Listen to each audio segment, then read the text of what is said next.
My name is Rachel Porter. I'm 32 years old, and this is the story of how my cousin faked a life-threatening illness to steal from the one person who loved us both unconditionally, and how I made sure everyone knew the truth. Before I begin, if you've ever had to deal with a family member who plays the victim just a little too well, or if you've ever been made to feel like the outsider while someone else basked in unearned praise, then you might want to stick around. And if you like stories where karma shows up wearing heels and holding receipts, go ahead and like this video and subscribe. You're going to want to hear how this ends. Emily was always the golden child. From the time we were in elementary school, Grandma Shirley had this sparkle in her eyes whenever Emily walked in the room. It didn't matter what I did.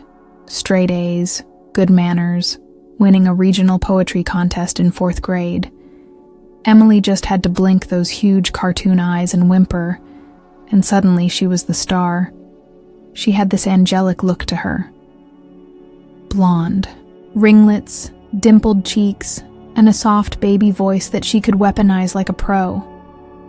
One time she broke a lamp playing tag inside the house, blamed it on me, then cried so convincingly that I ended up grounded for a week. I was 9. I think Grandma meant well. She came from a generation where appearances mattered, and Emily looked like a Hallmark card. I was the quiet one. Straight hair, glasses, always reading. I used to wonder if there was something wrong with me for not being able to sparkle like Emily. But over time, I learned to stop trying. By the time we were adults, nothing had really changed. I went to college, got a degree in human resources, and landed a stable job at a mid-sized company in the city. I kept my head down, paid my bills, and tried not to stir up drama. Emily? Let's just say her path was less predictable. She dabbled in acting for a bit, mostly unpaid background roles. Then it was yoga certification, then fashion influencing. Her Instagram looked like a highlight reel from someone else's life. Beach trips, brunches, collabs with skincare brands that I'd never heard of. Meanwhile, she was living in a studio apartment that Grandma helped her pay for. No judgment. Life's hard out there. But the contrast between image and reality was glaring. I hadn't seen her in months when Grandma turned 80. We organized a modest family party at Shirley's house, just a Sunday afternoon with cake, flowers, and a few close relatives. Grandma was thrilled. She always said, "I don't need much, just my people." She meant it. The door swung open almost an hour after we'd started, and there she was, Emily, in full dramatic glory. She walked in wearing a tight black dress, oversized sunglasses even though we were indoors, and this draped black shawl like she was auditioning for some gothic soap opera. Her skin looked paler than usual, and she was holding her stomach with one hand like it hurt just to breathe. "Emily," I walked over to her, confused. She gave me this weak little smile, almost like a wounded puppy. "It's nothing," she said softly, just loud enough for a few nearby relatives to overhear. "I've just been having some tests done. Could be serious, but I don't want to talk about it now. This day is about Grandma." That line, "this day is about Grandma," was said with the kind of humble sadness that makes people immediately look at you, not her, like you're being invasive for asking. I backed off, but something about the performance didn't sit right with me. She made her rounds slowly, hugging people with this quiet, tragic air. The attention shifted toward her like a magnet. Grandma, of course, was beside herself. "My poor baby," she whispered, pulling Emily into a long hug.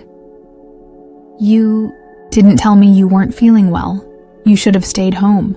"I couldn't," Emily said, blinking away imaginary tears. "I had to be here for you." I swear someone actually clapped at that. I think it was Aunt Margaret. I stood by the table sipping lemonade and watching the whole show. Maybe it's cruel to say, but I've always had a sharp instinct for fakeness. It comes with working in HR. People lie all the time, mostly to themselves. Emily wasn't sick. She was staging something. But here's the thing.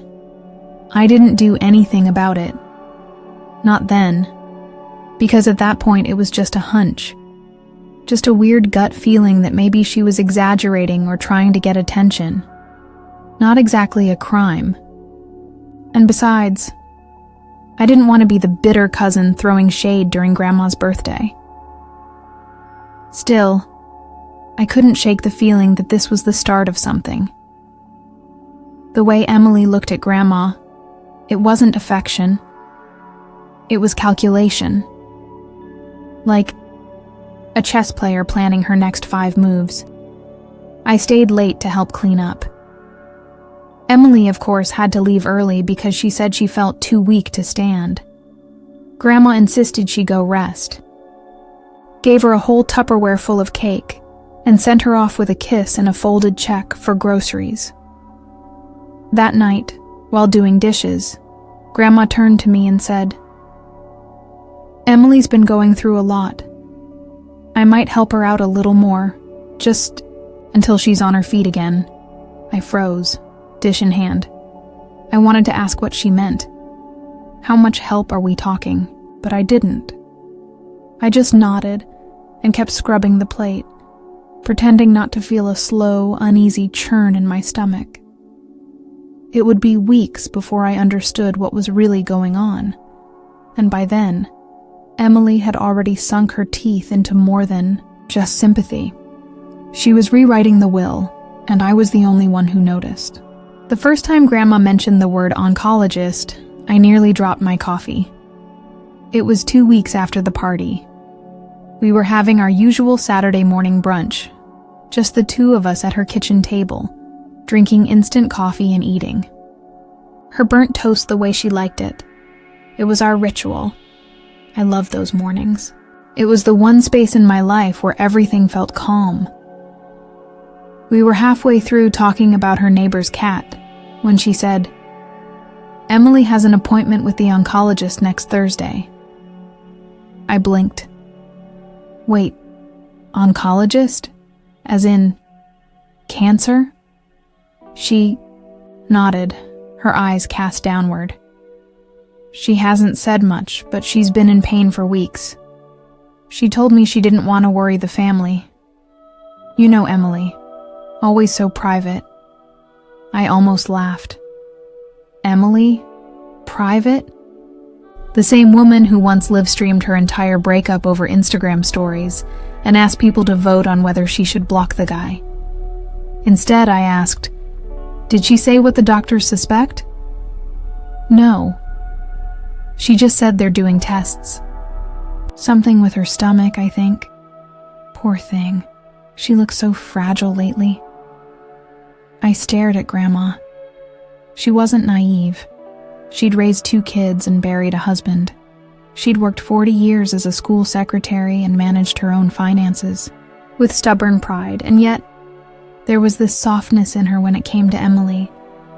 Like logic went out the window the second those big eyes got watery. "She told you this recently?" I pressed. "Right after the party. She came over a few days later." We sat on the porch. She was crying. Said she didn't want to be a burden, that she's scared. I nodded slowly, fighting the urge to say what I was really thinking. Because here's what was happening in my head. Emily had spent the last decade playing the long game.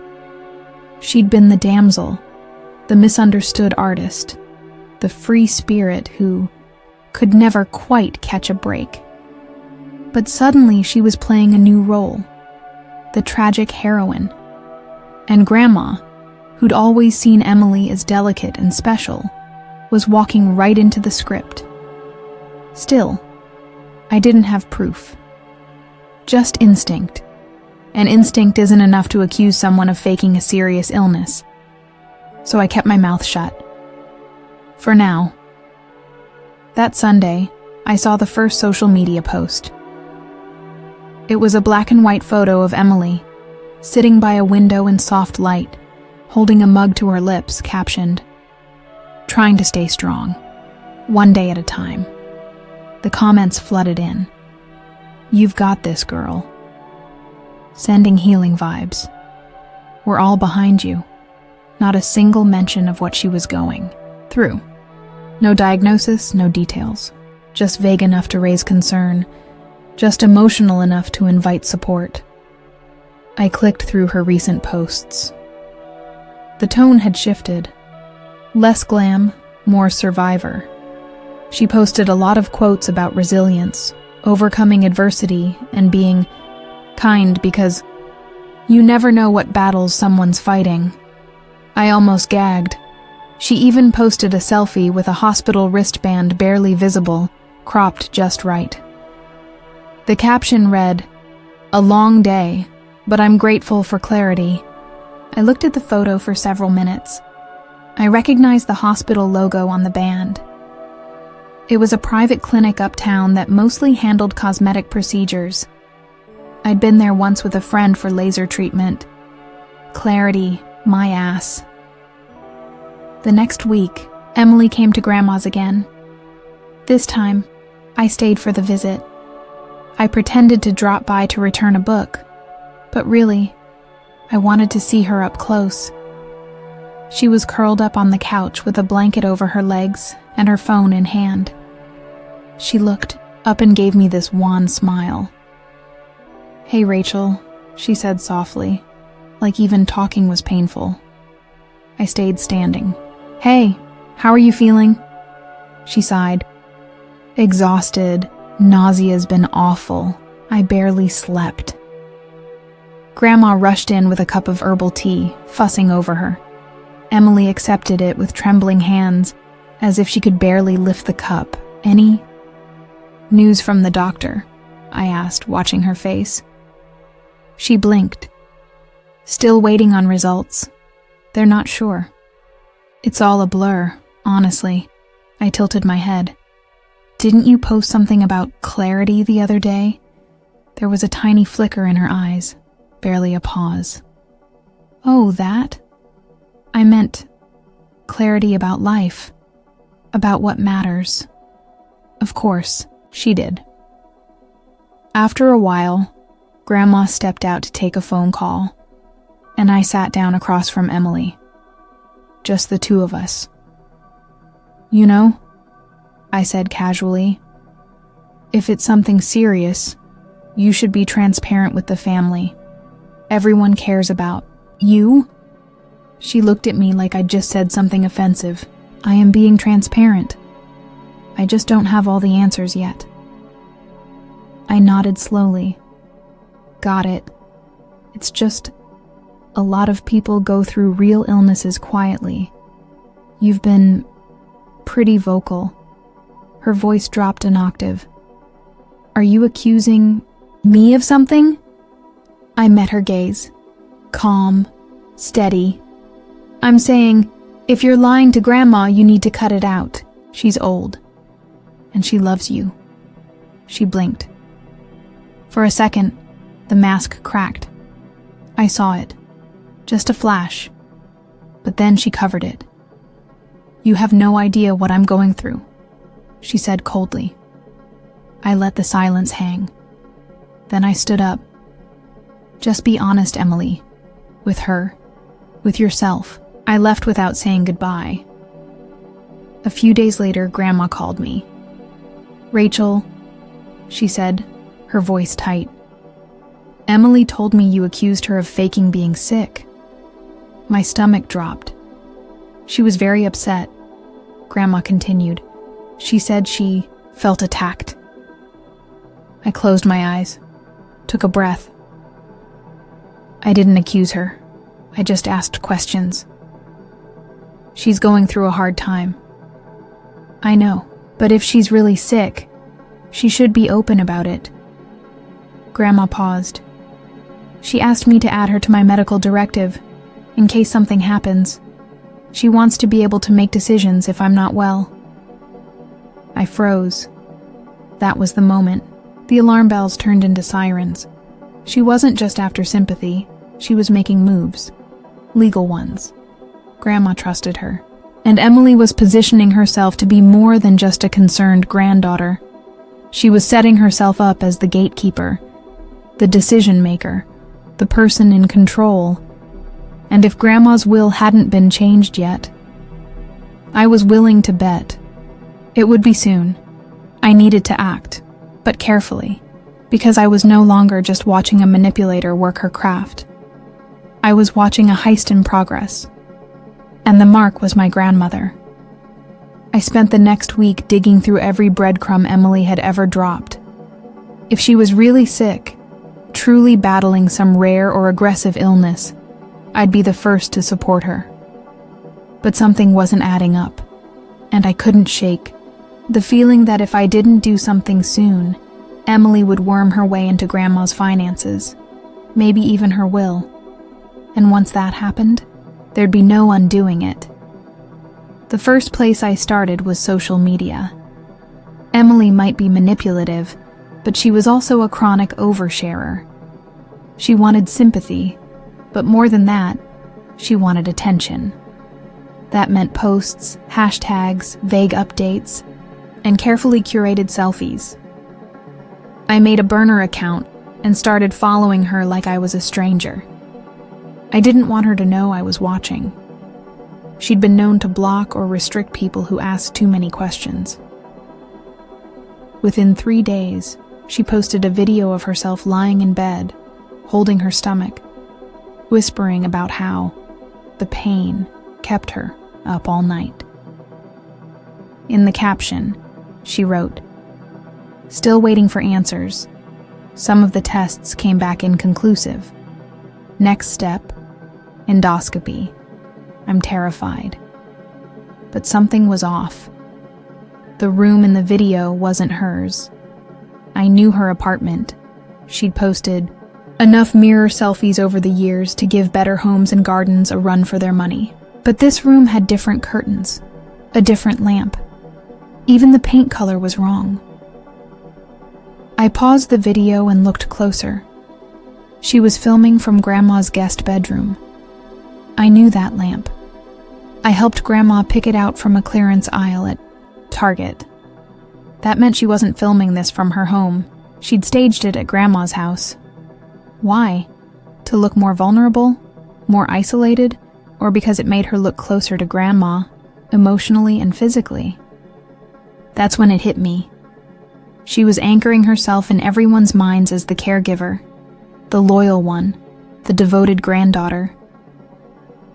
Meanwhile, I, who actually showed up every week, who helped Grandma pay bills, who took her to every doctor's appointment, was starting to look like the outsider.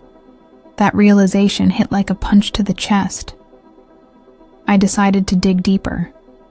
I called the clinic Emily had name-dropped at brunch a few weeks earlier. The one uptown with the fancy logo. I didn't pretend to be her. HIPAA laws were strict. But I did ask some questions under the guise of possibly becoming a patient. "Hi, I saw a friend post about her experience with you all.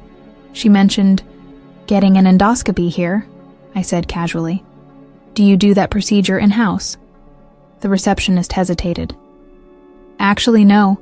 We're a dermatology and cosmetic wellness center. We don't handle gastrointestinal procedures." Boom. Strike one. I checked their website just to be sure. Their services included Botox, laser hair removal, microneedling, and something called gut mapping for holistic weight loss. That last one was probably what Emily had done. Some trendy new age thing she twisted into sounding medical. I printed the page and slid it into a folder I'd started keeping in my drawer. Emily. Evidence. The second strike came courtesy of Aunt Lisa. Grandma's sister was notoriously blunt, a retired nurse, and didn't take crap from anyone. I figured if Emily had let anything slip, it would have been with her. I called her under the pretense of checking in. "How's your mom doing?" I asked after a few pleasantries. "She's okay," Lisa said. "Worried about Emily, though." I played dumb. "Yeah, she mentioned some tests," Lisa scoffed. "Tests?" She told me she might have a tumor, said they were looking at her liver or pancreas. But when I asked about her scans, she suddenly had to go. I paused. "She told Grandma it was her stomach, and that it might be colon-related," Lisa grunted. "Funny how it changes depending on who she's talking to." There it was. Strike 2. I still needed something solid, something undeniable. So I went further. I checked Emily's Venmo history. It wasn't private. She'd never changed the settings. Most of her payments were typical: coffee dates, ride shares, split bills. But then I saw 2 payments to a woman named Dr. Marla C., each for $150. No last name, no clinic name, just a brief note. Gut detox consult, and follow-up parks wait. Loss plan. I Googled Dr. Marla. She wasn't a licensed MD. She ran a holistic health coaching business out of a yoga studio in Brooklyn. Her site offered chakra balancing, gut biome resets, and intuitive nutrition plans. Nowhere on the site did it mention cancer, tumors, or anything remotely clinical. Strike 3. Emily wasn't seeing doctors. She was seeing wellness influencers. But she was smart. She never said the word cancer publicly. She never used specifics. That could be verified or debunked. Everything she said was just vague enough to dodge accountability. She wasn't just lying. She was manufacturing an illness narrative, one curated carefully for sympathy, control, and ultimately, inheritance. And the worst part? It was working. That Friday, I went to Grandma's house with my folder. I wasn't going to show it yet. Not until I had one more thing. I sat at the kitchen table with Grandma, who was humming softly as she buttered toast. "Did Emily tell you when her next test is?" I asked casually. Grandma paused. "No. She said she canceled it. Said the stress was too much." "Canceled it?" I echoed. "She said if it's something serious, she doesn't want to know right now, that she needs to protect her mental health." I took a breath. She was backing out of the story, slowly, subtly. Maybe she sensed I was closing in. I pulled a photo from my folder, the one from the clinic's website, the list of services that didn't include endoscopies. I placed it on the table. Grandma squinted at it. "What's this?" "The place Emily said she went for tests," I said. "They don't do medical diagnostics, just cosmetic stuff, skincare, detoxes." Grandma looked at me, then at the page. Her lips parted slightly. I pulled out a second sheet. Dr. Marla's bio. And then the Venmo screenshots. "I'm not saying Emily's well," I said carefully, "but she's not being honest. And if she's not telling the truth about this, you shouldn't be giving her power of attorney or changing your will." Grandma didn't say anything for a long time. Then finally, I trusted her. "I know." She cried on my couch. "She's good at that." Another pause. Then she reached for the folder. Her hands were trembling. "Don't tell her we talked," she said softly. I nodded. "I won't." But I knew this wasn't over. Emily would fight to stay in control. And now that she sensed the ground shifting beneath her, I had a feeling she'd get desperate. The question was, How far would she go? By the start of the next week, something had shifted. Emily stopped texting me altogether. No passive-aggressive emojis on my posts, no fake check-ins, just pure, calculated silence. And with Emily, silence wasn't passive. It was a message. Then, on Tuesday during my lunch break, I got a call from a number I didn't recognize. Hello? Hi, is this Jessica Monroe? Yes, who's calling? My name is Clara Reese. I'm with Whitmore and Lang Attorneys. I'm calling to inform you that your grandmother, Shirley Monroe, recently updated her will. You've been listed as a notified party. My heart froze. I'm sorry. What does that mean exactly? It means that, as a potential heir or interested party, you'll be informed of any legal proceedings if or when the document becomes active. I blinked. So, it's official? There's a new will? Yes, ma'am. It was filed late. Last week. That's when I knew. Emily had done it. That evening, I drove straight to Grandma's house. She answered the door wearing her usual cardigan and slippers, warm as always, like nothing had changed. Like my entire sense of security wasn't slowly unraveling. We sat down for tea. She poured my cup with her usual delicate hands.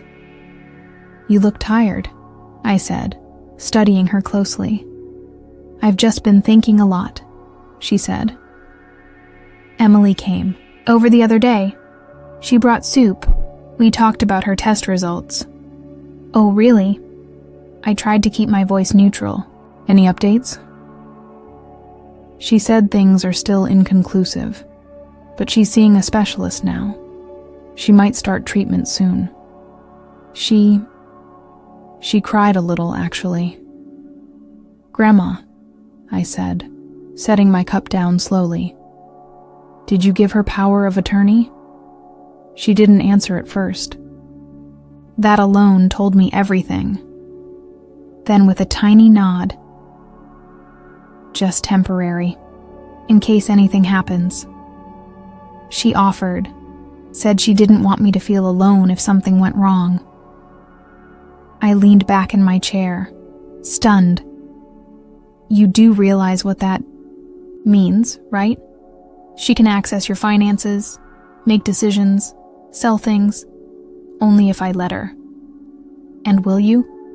She hesitated again, then gave the kind of answer that tries to sound reasonable, but isn't. She's going through so much, Jess. And I'm not getting any younger. 2 days later, my cousin Noah called out of the blue. We hadn't talked in months. Hey, Jess, did you hear about the condo? What condo? Grandma's place. Emily said she's thinking of selling it. Excuse me? She's lived there for 40 years. I know. But Emily told her it's too big for one person. Said something about downsizing. Fewer stairs, less to clean, less risk of falling. Less risk, my ass. I was shaking. Emily wasn't just positioning herself for inheritance, she was fast-tracking it. I decided to fight back. I contacted Mr. Harris, the family's former attorney. He'd retired years ago, but I knew he still handled the occasional private consultation. More importantly, he knew us. He knew Grandma, and he'd seen Emily's tricks before. We met in a small office outside town. The walls were yellowed, and the chairs had squeaky wheels. But Mr. Harris still had the sharpest eyes I'd ever seen. I laid everything out. The sob stories, the mysterious illness, the new will, the power of attorney. He didn't interrupt, once. When I finished, he folded his hands and leaned back. She's building emotional leverage, he said. What do you mean? It's not a legal term, but it's a tactic I've seen more times than I care to count. A person gains trust, usually through sympathy or guilt, and uses it to gradually gain access. Bank accounts, property, legal control. It's all dressed up in love and concern, but underneath, it's strategy. So is it illegal?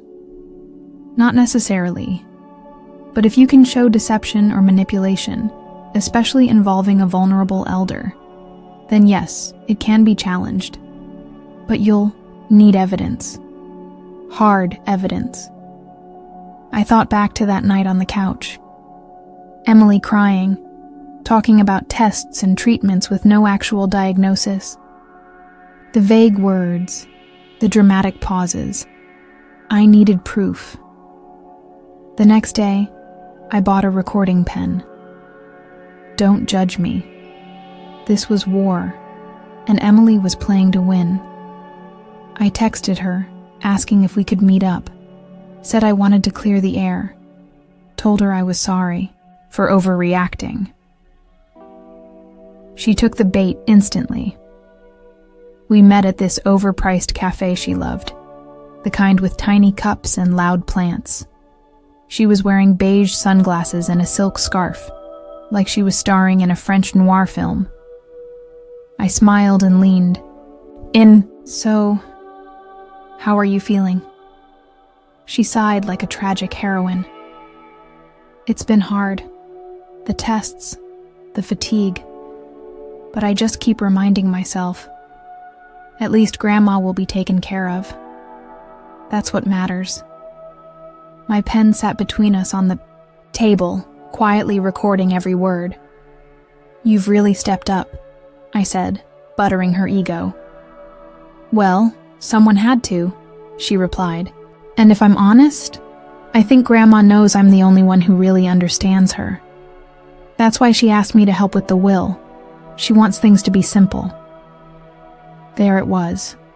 Subtle, but damning. I pushed just a little harder. You think she'll leave you the condo? She laughed, soft, restrained. Who knows? But if she does, at least all of this pain won't have been for nothing. Click. Got it. When I left that cafe, I wasn't just angry. I was armed. Emily had just admitted, on record, that she saw her role as Grandma's savior and beneficiary. It wasn't a smoking gun, yet, but it was enough to start building my case.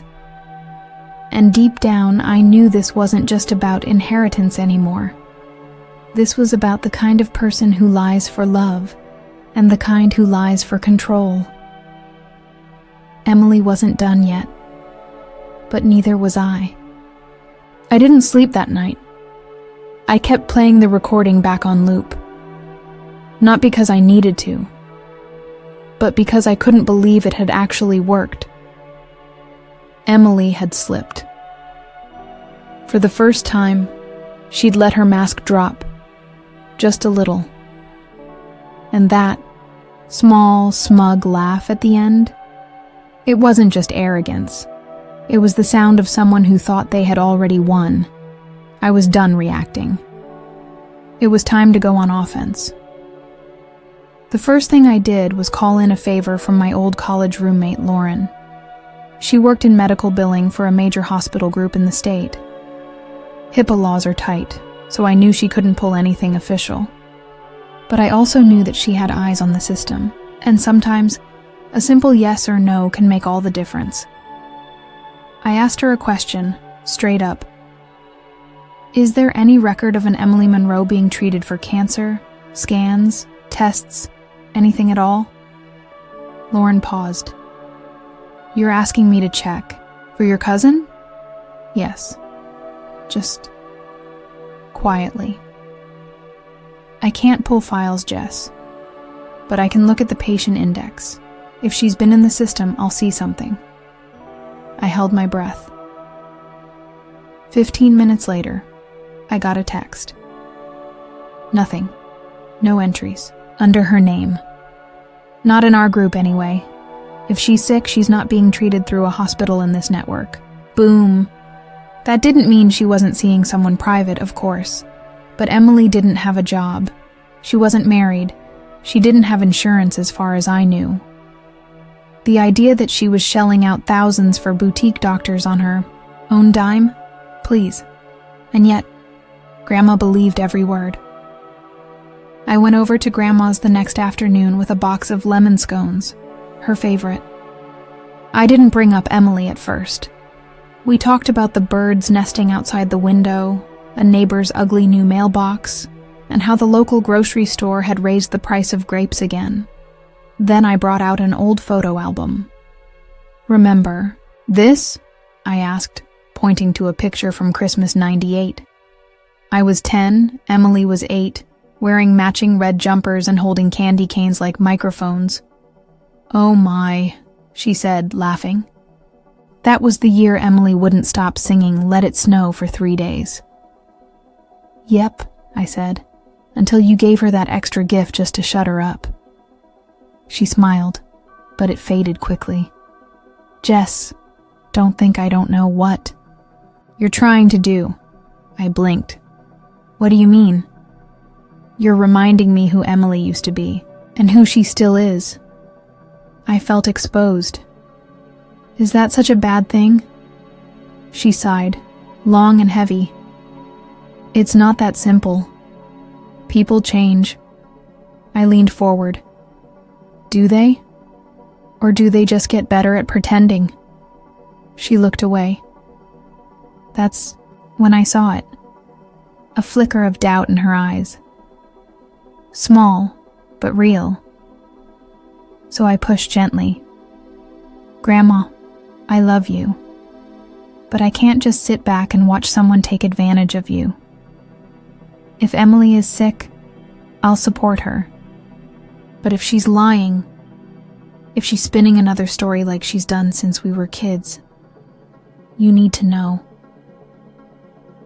There was silence between us for several seconds.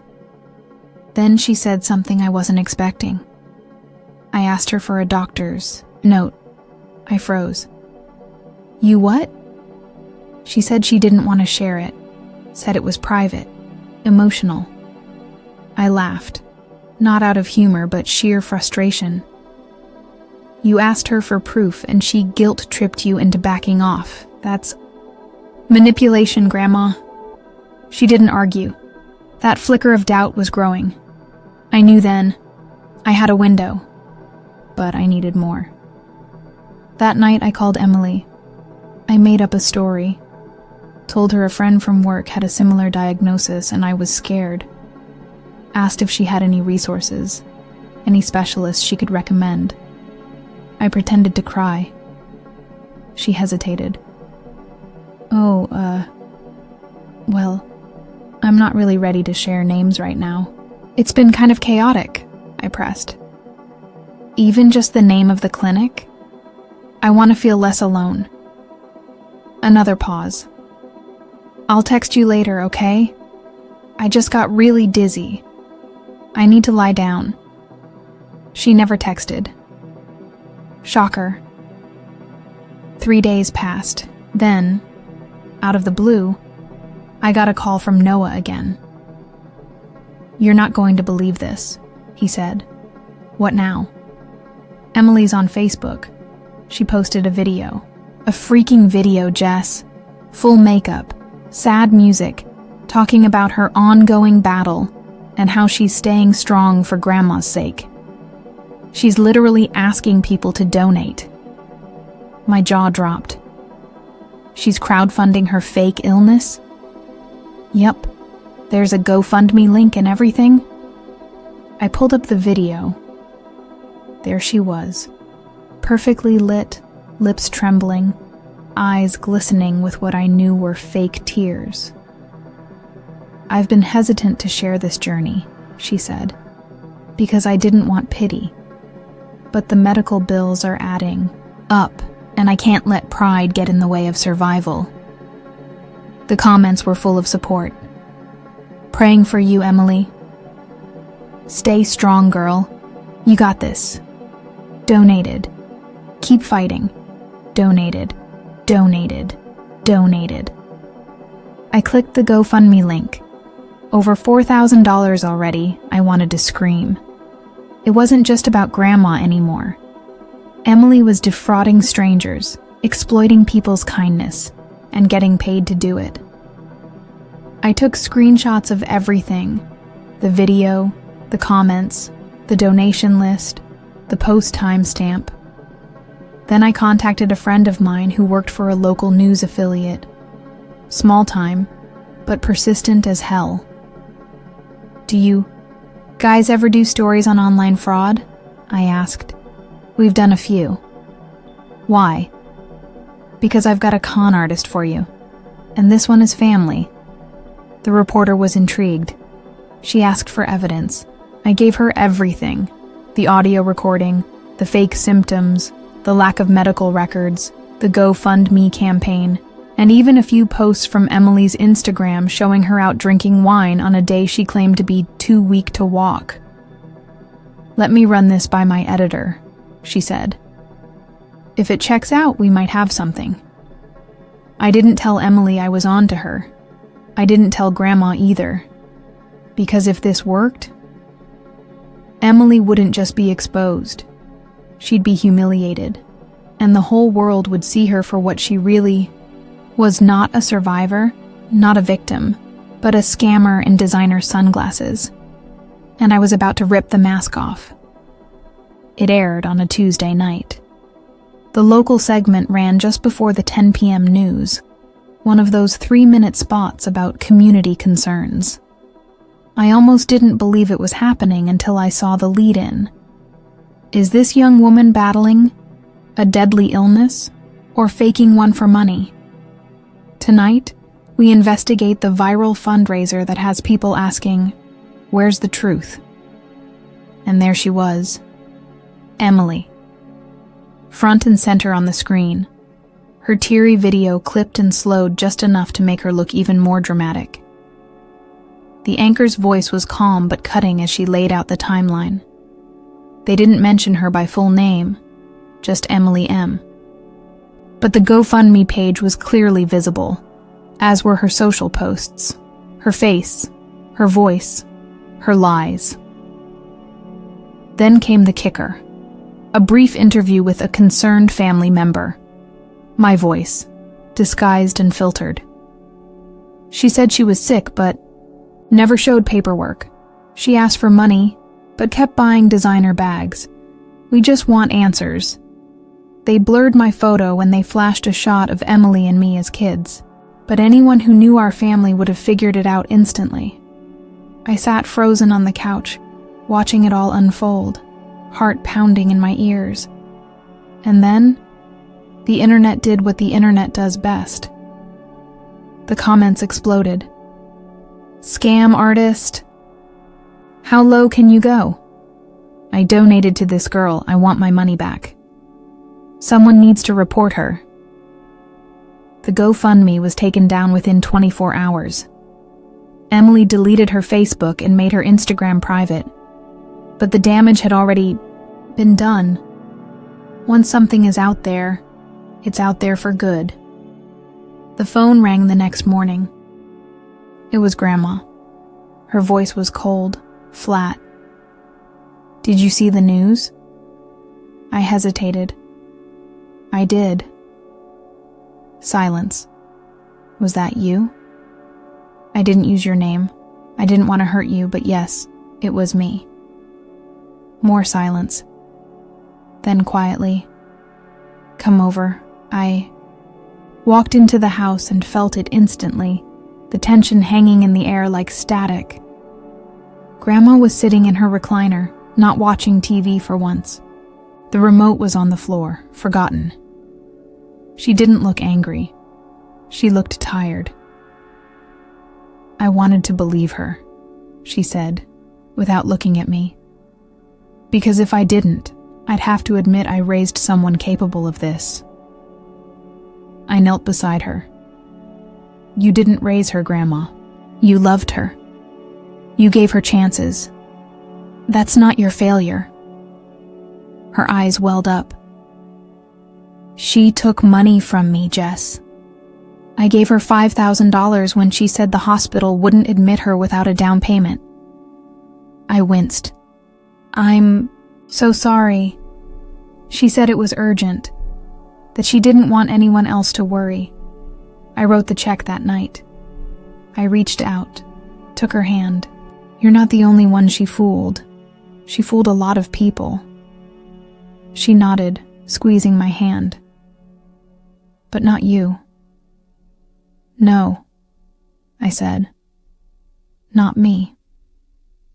By the end of the week, Emily was in full damage control mode. She sent Grandma a long, rambling email, blaming mental health, saying she was in a dark place, that she felt abandoned and just wanted to feel seen.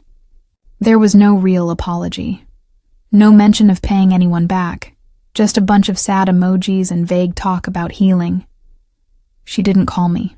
She didn't even try. But word got around. Noah said he saw her at a coffee shop on the other side of town, looking like someone who'd just been hit by a truck. Dark circles, oversized hoodie, sunglasses indoors, the whole "don't look at me" disguise, except people were definitely looking and whispering. Her influencer gigs? Gone. Small brands she used to tag quietly removed her photos. The little PR firm that once paid her to attend events? Radio silence. Her image was shattered, and I'd done it with a voice modulator and a handful of receipts. 2 weeks later, Grandma asked me to drive her to the bank. She had her checkbook with her. I'm changing my beneficiaries, she said. You don't have to. I want to, she interrupted, firm. You were the only one who protected me, the only one who looked out for the truth. I didn't argue. Emily had already stolen enough. She wasn't going to steal the ending too.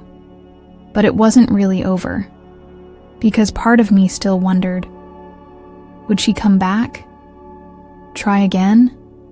Spin a new tale with a new excuse? People like Emily don't just stop. They pause. They lie low. And then they reinvent themselves, reemerge like nothing happened, as if the fire they lit never burned down the whole damn house. So I stayed ready. In the background. Watching. Because if she tried again, I'd be there. Not as her cousin. Not as her shadow. But as her reckoning. 3 months passed. No texts. No calls. Not even a passive-aggressive meme tagged on Instagram. Emily had vanished. Grandma didn't bring her up much. The will was updated. The bank accounts were secured. The house, once full of Emily's photos and trinkets, had been quietly purged. But despite it all, I could tell, Grandma still hoped it was a phase, a breakdown, something that could be fixed with time and love. That was Grandma's way. But I wasn't built like her. I didn't need closure. Until Emily showed up again. It was a Sunday, late afternoon. I'd just come back from the grocery store when I saw the car in the driveway. A black Honda, windows tinted, engine still running. For a second, I thought it might be Noah. Then she stepped out. Emily. She looked different. Not sick, not dramatic. Just worn down. Skinny in that unhealthy way. Greasy hair pulled into a limp ponytail. And she wasn't wearing a drop of makeup. Just jeans, a hoodie, and those same white sneakers she used to flash on Instagram now. Scuffed and dull, I froze, so did she. Neither of us moved for a good 5 seconds. Like two animals sensing whether this was a fight or a retreat. Finally, she spoke. I'm here to see Grandma. My voice came out flat. She's not home. She raised an eyebrow. Her car's here. She's napping, doesn't want visitors. Emily took a step closer. Can we talk? No, I said, and reached for my keys. But she didn't back off. I messed up. I know I messed up. I was scared and broke and... Save it, I said sharply. You weren't scared. You were strategic. She blinked. What's that supposed to mean? It means you knew exactly what you were doing. You didn't panic and make a mistake. You planned it. You chose your words. You timed your posts. You used Grandma's kindness like a weapon. Her mouth tightened. You think I wanted to do that? Yes, I said. Because it worked for a while. People gave you money, attention, sympathy. You loved it. And when it started to unravel, you cried mental health and vanished like a magician dodging their final trick. She opened her mouth again, but I cut her off. Stop. Don't give me some rehearsed sob story. Don't pretend like you've changed. You only came back because you lost everything. Her eyes darted away. She knew I was right. Then, softly, I need help, Jess. No, I said. You need consequences. I could see her shaking now, just a bit. Not the fake tremble she used to milk during family fights. This one was real. Anger, maybe. Or fear. Or both. You think you're so perfect, she said. Little Miss HR Manager. Little Miss Integrity. Like you've never made mistakes. I've made plenty, I said calmly. But I never made Grandma cry herself to sleep. That hit. Her face twisted. She loved me. She did, I said. And you made her question that love. That's the real crime. You made her feel stupid for giving it. Emily was quiet. And then she did what Emily always did when cornered. She turned it on me. You think you exposed me? That you're the hero? But you humiliated me. Publicly. You made sure I couldn't show my face. You ruined my life. I laughed once. Bitter. No, Emily. You did that. I just held up the mirror. She took a shaky breath. I want to talk to her. Please. Just 5 minutes. I looked toward the house, then back at her. She doesn't want to see you. She says she's done. Tears sprang up instantly. Real ones this time. Or good enough that I couldn't tell. She was like a mother to me. And you were like a thief to her. Emily flinched. I didn't come for money, she said. I swear. I know, I said. There's nothing left for you here. And with that, I stepped past her, unlocked the front door, and went inside. I didn't look back. 20 minutes later, I peeked through the curtains. She was still there, standing beside her car, wiping her face with her sleeve. Then, finally, she got in and drove off. I never saw her again after that day. Grandma didn't ask who was at the door. Maybe she knew. Maybe she didn't want to know. We didn't talk about it, but that night, as we watched reruns of Jeopardy, in silence, she reached out and took my hand. Thank you, she whispered, and in that moment, I felt something settle. Not vengeance, not satisfaction, just peace. The kind that comes when the lie finally ends. My name is Rachel Porter. I'm 32 years old. I work in HR. I live in a small but clean condo, and I visit my grandma every Sunday. That's my life now. Simple, predictable, quiet. And maybe to some people that sounds boring, But after everything with Emily, boring is a blessing. It's been almost a year since the confrontation. No more Instagram posts, no emails, no surprise visits. Emily disappeared again, but this time, not like a vanishing act. More like a permanent exit. Grandma and I never talked much about it. We kept the peace like a soft blanket draped over something fragile. Every now and then she'd sigh when a memory popped up, like a Christmas ornament Emily had made as a kid or a picture buried in a drawer. But mostly she let it go. She chose her peace too. The story of Emily, the betrayal, the lies, the fake illness. It stopped being a fire we had to keep feeding. It became what it always should have been, the past. But there's something I didn't expect after it was all over. The guilt. Not guilt for what I did. I'd do it again. I stand by it. But guilt for being the one who had to end it. See, when you expose a lie that big, it doesn't just hurt the liar. It punctures everything around it. Belief, memory, trust. Grandma had to mourn someone who wasn't dead. And I had to mourn a version of our family that never really existed. That's a strange kind of grief, but you learn to live with it. A few months after Emily left, Grandma asked me to go through some old boxes in the attic. She was downsizing, finally ready to let go of the clutter, as she called it. I didn't think much of it. Just figured I'd be hauling dusty lamps and boxes of expired Christmas lights. But buried in one of the boxes was a folder labeled Letters from Emily. At first, I thought they were childhood cards, but as I opened them, I realized they were letters Grandma had written, but never sent.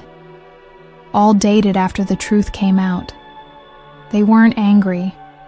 They weren't bitter. They were sad and loving.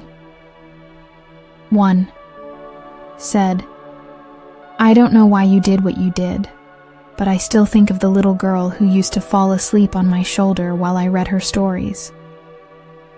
Another, "I wish you'd come back as yourself, not the mask you wore, just you." That would have been enough. Reading those, I cried for the first time in months, not because I missed Emily, but because I saw my grandmother's heart laid bare. All that love, all that hope, still there, even when it wasn't deserved. That's when it hit me. Revenge might stop a lie, but it doesn't fix what it broke. I still keep one of those letters in my drawer, not to remind me of Emily, but to remind me of Grandma's grace. It keeps me from becoming someone cold. Because the truth is, after what happened, I could have gone cold. I could have let the betrayal turn me into someone cynical, someone hard, but I didn't. And that's what makes me proud. I didn't let her ruin me, and Grandma didn't let her break her. We're both still here. Living. Healing. Moving forward. There's one more thing I should say. A few weeks ago, I got a message on Facebook from someone I didn't know. The profile looked fake. No photo. Barely any posts. But the message was simple. "I'm sorry. I know it's too late, but I'm sorry." That was it. No name. But I knew. I didn't respond. I didn't delete it either. I just let it sit there.